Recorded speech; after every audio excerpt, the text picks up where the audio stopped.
sucede en las carreteras y a lo que nos tenemos que enfrentar quienes tenemos que tomarlas. Cristian Jiménez es especialista en Fuerzas Armadas. Gracias por estar con nosotros.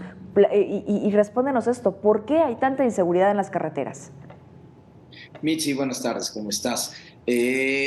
Ahora que viene la época navideña, evidentemente hay un aumento en los asaltos en las carreteras y en los incidentes delictivos, otro tipo de incidentes delictivos.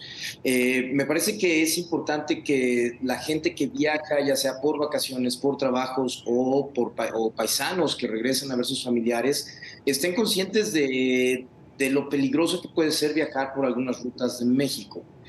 Me parece que es importante que se haga un estudio que conforme así como la gente estudia cuánto va a pagar casetas, también haga un estudio de seguridad sobre los índices Exacto. delictivos, Sí. incidentes que hay dentro de las carreteras.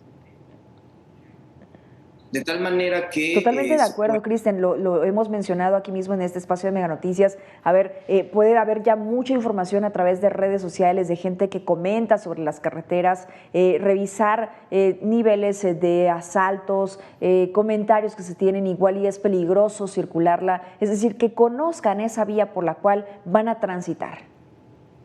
Así es. Tienen que hacer este estudio y evidentemente mis recomendaciones son las siguientes. En lo posible viajar de día. Hacer un estudio de las carreteras Sí. y si consideran que ahora las carreteras se puede llegar a ser peligrosa, buscar una ruta alterna aunque les lleve 1 hora y media o 2 más de camino. Viajar descansados evidentemente e investigar, y esto es muy importante, sobre todo en algunas zonas del país, viajar primero en autopistas evidentemente y después investigar en la mayoría de las rutas del país cuáles son los retenes permanentes que tienen las fuerzas de seguridad pública, ya sean fuerzas federales como Guardia Nacional, Ejército o Marina o algunas fuerzas estatales. Ya hay algunos puentes permanentes de tal manera que no caigan en algún daño con un retén falso, con soldados, con elementos del crimen organizado vestidos de soldados. Cristian, y es que la cifra de la percepción de las personas que se sienten inseguras en el momento de viajar en una carretera no es tema menor. De acuerdo con la encuesta nacional de seguridad pública urbana, el 52.7% de los mexicanos y mexicanas, bueno, pues se sienten inseguras en el momento de transitar por alguna de estas carreteras. Desde tu conocimiento, ¿cuáles pueden ser consideradas las más peligrosas, no solo por los asaltos, y que quisiera que sí hiciéramos mención en eso, pero también por ser peligrosas porque están en constante mantenimiento, porque están en malas condiciones? ¿Cuáles podrían llegar a ser? No se entendió la pregunta, una disculpa. Se está cortando la comunicación. Sí, te decía, ¿cuáles desde tu conocimiento son consideradas las carreteras más peligrosas del país? Las carreteras más peligrosas del país, hay una ruta en Zacatecas que por el momento es muy peligrosa. Las rutas que están, por el momento también las rutas más peligrosas son las autopistas locales que van por toda Tierra Caliente en Michoacán. Tamaulipas, evidentemente, sobre todo las Ujú. carreteras autopistas que van hacia la frontera, hay que tener mucho cuidado ahí. Incluso la gente tiene la costumbre de manejar ahí a exceso de velocidad para evitar algún incidente. En general, las autopistas que van hacia el norte y dentro de Tierra Caliente en Michoacán pueden ser lo suficientemente peligrosas como para deber tener un cuidado extra por ahí. Cristian, si tú las tienes identificadas como focos rojos de inseguridad, y me imagino que las autoridades también las tienen identificadas así, ¿por qué no se refuerza la presencia de elementos que ahora ya es la Guardia Nacional, División Carreteras, las que tiene presencia allí? Mitzi, una disculpa, se está perdiendo por completo la comunicación. Te vuelvo a hacer la pregunta, ¿por qué si están identificadas como focos rojos de inseguridad, por qué las autoridades no refuerzan las medidas que se deben de implementar, en este caso por la Guardia Nacional de la División Carreteras? Ya, se intenta reforzar las medidas de seguridad a través de las distintas corporaciones, pero honestamente no hay número que alcance para mantener el 100% de las carreteras cubiertas e incluso el 100% de un solo tramo. por la dinámica de las carreteras, por la dinámica de las carreteras, la forma en la que se da la vigilancia es a través de tramos. ¿Eso qué significa? Que la vigilancia se da únicamente cuando el policía o el agente de seguridad pública pasa por un tramo determinado. Se da por pequeños instantes en momentos determinados. Para aumentar la cantidad de vigilancia necesitamos un mayor número de patrullas, un mayor número de personal que sepa patrullar estos individuos y evidentemente, bueno, pues el desmantelamiento que se hizo de Policía Federal con todo el personal experimentado de Policía de Caminos, pues se perdió. Toda esa curva de aprendizaje que se tuvo durante 80 o 90 años con ese personal se perdió actualmente y el nuevo personal que integra la Guardia Nacional está yendo a hacerlo. Entonces hay que tener cuidado ahí con esta curva de aprendizaje. Así es, el conocimiento acumulado, ¿no? que ya se tenía. Ahora, para cerrar esta entrevista contigo, esta conversación contigo, yo te preguntaría cuáles son las consecuencias precisamente de esta inseguridad, de que sepamos que hay estas carreteras que no querramos quizá atravesarlas, transitarlas. ¿Cuáles son las consecuencias? Las consecuencias en la parte económica evidentemente son evidentes, ¿no? Menos tránsito, menos derrama económica, la gente no se va a animar a viajar, hay zonas del país que están ya económicamente deprimidas por este tema. Evidentemente la cuestión de seguridad también importa, ¿no? La cantidad de secuestros, homicidios, robos a vehículos. Recordarás que a mediados de año en una carretera cercana a Querétaro durante un accidente asaltaron a N cantidad de vehículos durante un embotellamiento. Las consecuencias pueden ser grandes en muchos sentidos y es importante aquí hacer un llamado a la autoridad en esta época que acelere el entrenamiento de la Guardia Nacional en la vigilancia de carreteras con el personal de Policía Federal que todavía existe dentro de la corporación. Hay demasiado conocimiento acumulado ahí que actualmente no lo dejan salir a la calle por un tema de política. Entonces, ¿qué es lo que está ocasionando este cerrazón? Evidentemente este año en algunos círculos de seguridad se calcula que va a haber muchos más accidentes, muchos más incidentes, muchos más retenes falsos, etcétera, porque la gente que sabía cómo hacer las cosas actualmente no está al volante en una patrulla.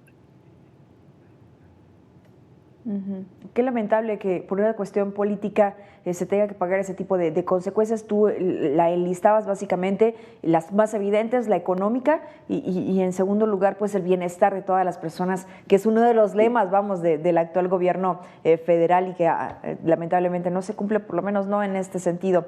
Cristian Jiménez, gracias por esos minutos. Se nos ha acabado el tiempo, lamentablemente, pero ojalá podamos volver a coincidir en otros espacios. Muchas gracias.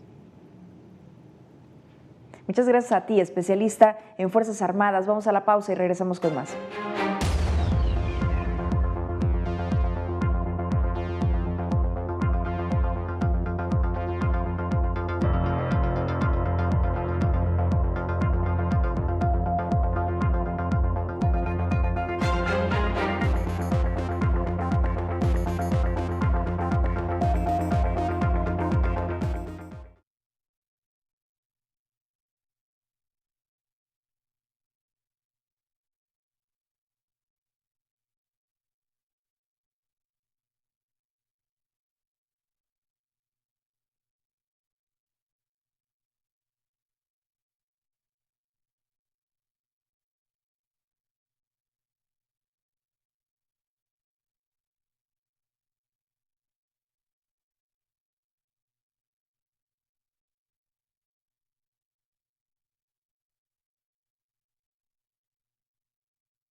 Y vámonos con la información en el mundo del deporte, porque Cristiano Ronaldo es el tema del día este jueves, y una supuesta llegada ya muy cercana al Al-Nassr de Arabia Saudita desde hace algunas semanas. Durante incluso su participación en la Copa del Mundo se hablaba del tema, pero ahora pues ya su representante habría viajado a Arabia Saudita para pues terminar de arreglar su incorporación al Al-Nassr, es el equipo en donde jugaba el Cabecita Rodríguez antes de venir al América. Y bueno, es uno de los equipos que ha tomado protagonista en esta liga. Arabia Saudita es un país que recientemente un fondo de inversión de Arabia Saudita compró al Newcastle y lo convirtió en el equipo más rico del mundo. Ahorita el Newcastle está en la tercera posición de la Premier League, así que pues dinero tienen. Estaría firmando por 2 años y medio hasta junio del 2025 y ganaría poco más de $100 millones al año. Cristiano Ronaldo jugando con el Al-Nassr de Arabia Saudita, así que muy cerca de hacerse oficial este fichaje. Seguramente tendremos más información en los próximos días. Y también hablemos del fútbol mexicano y Luis Suárez, que está en pláticas con la máquina de Cruz Azul.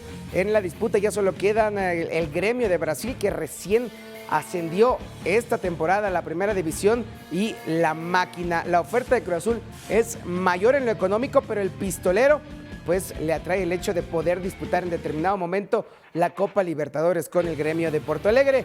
Cruz Azul le ofrece más de $3 millones al año, sería el tercer mejor pagado de todo el fútbol mexicano, detrás de Florian Thauvin de los Tigres y André Pierre Gignac también de los Tigres. Y Ochoa, Guillermo Ochoa, ayer le decíamos que ya estaba muy cerca de llegar a la Salernitana de Italia. Bueno, pues Guillermo Ochoa ya está en Italia para firmar su contrato con su nuevo equipo de aquí a junio, 6 meses, con la opción de renovar por 1 año más. Guillermo Ochoa quiere llegar a la Copa del Mundo del 2026 y sabe que la única forma de tener la titularidad asegurada es jugando en el viejo continente. Así que Guillermo Ochoa se fue en la madrugada a nuestro país, llegó por ahí del mediodía más o menos a territorio italiano. Ya está por firmar con su nuevo equipo, Guillermo Ochoa. Y en actividad de la pretemporada en el fútbol mexicano, en la Copa por México, tenemos partidos interesantes el día de hoy. Vuelve la actividad, ayer no tuvimos juegos, pero hoy a las 7 de la noche, Toluca contra Cruz Azul y Chivas frente a Tigres posteriormente, 9 de la noche. Buenos partidos, los dos interesantes, a ver qué tiene la máquina, a ver qué tienen las Chivas contra un buen rival como son los Tigres. Y por último, hoy arranca también la semana 10.